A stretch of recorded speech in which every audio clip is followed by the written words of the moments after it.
Hello po mga kulit!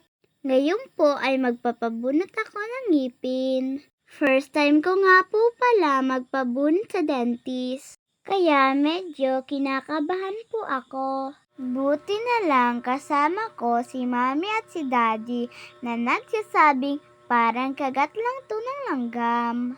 Ang sweet! Kaya medyo nawala yung kaba ko. At hinahawakan pa ni Daddy ang kamay ko at hindi siya umaalis sa tabi ko. Ang sweet! Kaya po pala ipapabunot ko yung ngipin ko kasi po may tumubo sa tabi nito. Gumagalaw na po ito dati pero hindi po nabunot.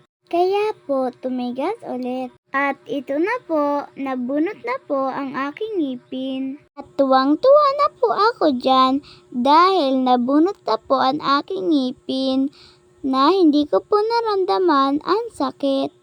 Mabuti na lang po magaan ang kamay ng dentist. Kaya po siguro hindi ko po naramdaman na nabunot na yung ngipin ko. Paalala lang po, ingatan po natin yung ating mga ngipin. Mag-toothbrush po tayo araw-araw. Hanggang dito na lang po muna. Bye-bye po!